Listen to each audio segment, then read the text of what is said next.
Botta e risposta tra Siciliacque e AICA relativamente alla situazione finanziaria del Consorzio Agrigentino. Siciliacque afferma, con riferimento alle notizie di stampa sul contenzioso in corso con AICA, Siciliacque precisa che l'ultima fattura pagata dal distributore idrico della provincia di Agrigento relativa alla parte corrente risale al mese di ottobre 2025. Peraltro si tratta di un acconto, pertanto le dichiarazioni della Presidente Nobile sono totalmente destituite di fondamento. Il debito di AICA frattanto è salito a 25 milioni per la sorte capitale più 4 milioni di euro per interessi e mora rispetto ai 23 milioni del 31 dicembre scorso. Siciliacque sottolinea inoltre che AICA ha deliberatamente scelto di non proseguire nei pagamenti. Questo a valore e conferma che la situazione economico-finanziaria della società sia gestita consapevolmente a scapito di Siciliacque.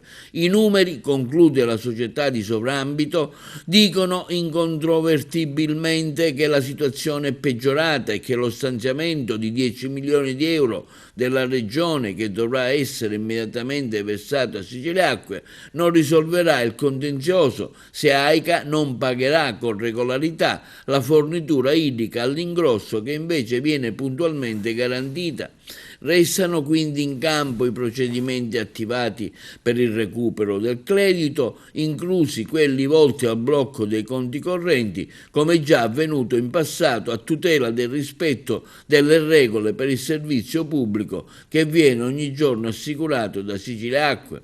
E intanto arriva a stretto giro di email la smentita di AICA che con fermezza e indignazione afferma il comunicato diffuso da Siciliacque contenente affermazioni gravemente inesatte e lesive dell'immagine dell'azienda e delle istituzioni che ne governano il risanamento. È falso sostenere che l'ultimo pagamento del corrente risale a ottobre 2025. Per giunta, in acconto, AICA dichiara con dati contabili alla mano che nel periodo settembre 25-febbraio 26 sono stati erogati complessivamente 4.735.935 euro, regolarmente corrisposti in un contesto complesso ma gestito con responsabilità e trasparenza.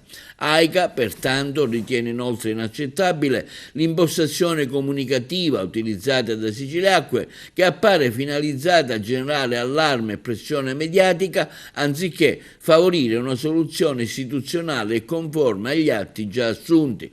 Sul piano sostanziale, AICA ricorda che la Regione Siciliana, con apposito emendamento, ha già disposto una prima copertura di 10 milioni di euro, con ulteriore programmazione delle somme successive nel 2027, riferite ai debiti maturati alla data dell'emendamento e quindi, afferma la Presidente Nobile, è incomprensibile e per certi versi sconcertante che in questi giorni sia pervenuto un atto di citazione per circa 12 milioni, comprendendo importi quasi totalmente coperti da un provvedimento regionale. Pertanto l'AICA respinge compulsa qualsiasi lettura distorta, ribadisce che si difenderà con la massima determinazione in ogni sede, senza alcun timore e con piena fiducia nella correttezza del proprio operato.